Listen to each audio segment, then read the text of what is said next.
అందరికీ నమస్కారం. ప్రభుత్వ, ప్రైవేటు ఉద్యోగులు, పెన్షన్‌లకు సంబంధించి ప్రతి అప్డేట్ మన ఛానెల్‌లో అందిస్తాను. తప్పకుండా సబ్స్క్రైబ్ చేసుకోండి. వీడియోస్ అయితే లైక్ చేస్తూ ఉండండి.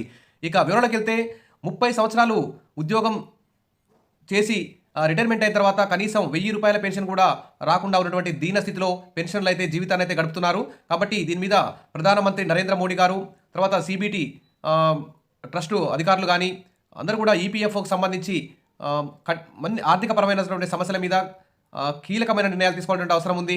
మరి ఉద్యోగులకి, పెన్షన్లకు సంబంధించి మంచి సానుకూల నిర్ణయాలు తీసుకునే విధంగా మరి కేంద్ర ప్రభుత్వం ఈసారి బడ్జెట్ సమావేశాల్లో ఒక గుడ్ న్యూస్ అయితే చెప్పాలని చెప్పేసి ఉద్యోగులందరూ కూడా ఆశపడుతున్నారు. కాబట్టి మోడీ ప్రభుత్వం ఈసారి ఈపీఎఫ్ఓ ఉద్యోగులకు గుడ్ న్యూస్ చెప్తుందని చెప్పి ఆశిద్దాం. ఇక విషయంలోకి వెళ్తే ఉద్యోగులకు గుడ్ న్యూస్. ఇక కనీస వేతనం 30,000.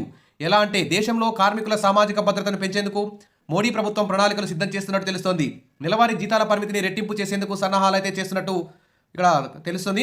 ప్రస్తుతం ప్రావిడెంట్ ఫండ్ పథకంలో చేరడానికి కనీస వేతన పరిమితి 15,000గా ఉన్న విషయం తెలిసిందే. దీనిని 30,000కు పెంచాలనే ఆలోచనలో కేంద్రం ఉన్నట్టు తెలుస్తోంది. ఎంప్లాయీ స్టేట్ ఇన్సూరెన్స్ కార్పొరేషన్ జీత పరిమితిని ఈపీఎఫ్ఓతో సమానంగా చేయాలనే లక్ష్యంతో ఉన్నట్లు సమాచారం. నెలవారీ జీతాల పరిమితిని ఏకంగా రెట్టింపు చేసేందుకు సన్నాహాలు చేస్తున్నట్టు తెలుస్తోంది. దీంతో దేశంలో ఉన్న ఉద్యోగుల జీతాలు భారీ మొత్తంలో పెరిగే అవకాశం ఉన్నట్లు తెలుస్తోంది.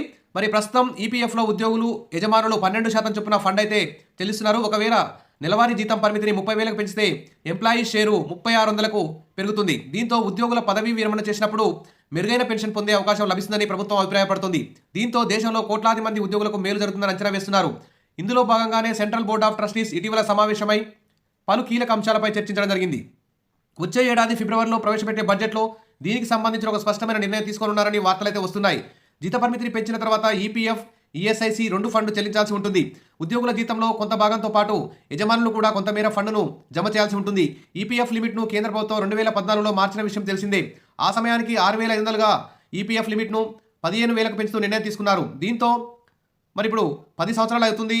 15,000 కంటే ఎక్కువ జీతం ఉన్న ఉద్యోగులు ఖచ్చితంగా ఈపీఎఫ్ను ఎంచుకోవాల్సి ఉంది.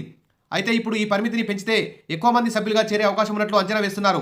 కేంద్ర ప్రభుత్వం అనుకున్నది అమల్లోకి వస్తే ఈపీఎఫ్ స్కీమ్ కింద వచ్చే కొత్త ఉద్యోగుల వేతన నిర్మాణంలో కూడా మార్పులైతే ఉంటాయి. ఒకవేళ వేతన పరిమితిని పెంచితే ఈపీఎఫ్ ఖాతా, ఉద్యోగుల పెన్షన్ ఖాతాలోకి ఎక్కువ మొత్తంలో డబ్బు అయితే జమ అవుతుంది. ఉద్యోగి వాటాతో పాటు యజమాని సహకారం కూడా పెరుగుతుంది. దీంతో దేశంలో లక్షలాది మంది ఈపీఎఫ్ఓ ఉద్యోగులకు ప్రయోజనం అయితే చేకూరనుంది. ఇక యాజమాన్యం ఈపీఎఫ్కు 12%. ఈ నిర్ణయం కనుక అమల్లోకి వస్తే ప్రభుత్వంతో పాటు ప్రైవేట్ రంగంపై ఆర్థిక భారం పడుతుంది. కంపెనీలు కనీసం వేతనాన్ని పెంచాల్సి ఉంటుంది. ఏదైనా ఒక కంపెనీలో 20 మంది కంటే ఎక్కువ మంది ఉద్యోగులు ఉంటే ఆ కంపెనీ ఖచ్చితంగా ఈపీఎఫ్లో నమోదు చేసుకోవాలనే విషయం తెలిసిందే. మరి జీతం తీసుకునే ఉద్యోగి యాజమాన్యం ఈపీఎఫ్కు 12% కంట్రిబ్యూట్ చేయాల్సి ఉంటుంది. కాబట్టి కంపెనీలు కూడా ఇప్పుడు ద్రవ్యోల్బణం భారీ ఎత్తున పెరుగుతుంది. కంపెనీలకు కూడా భారీ ఎత్తున లాభాలు అయితే వస్తున్నాయి. కార్మికులకు మాత్రం జీతాలు అయితే పెంచడం లేదు. కాబట్టి వెంటనే మరి కంపెనీలు కూడా జీతాన్ని పెంచాల్సిన అవసరం ఉంది. తద్వారా రిటైర్మెంట్ అయిన తర్వాత ఉద్యోగులకు పెన్షన్ కొంచెం మెరుగైన విధంగా వచ్చే అవకాశం ఉంటుంది.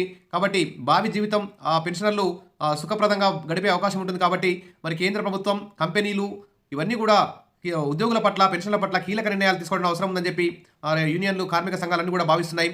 వీడియో నచ్చితే లైక్ చేయండి, మీ ఫ్రెండ్స్కి షేర్ చేయండి. Wish all the best. Thank you.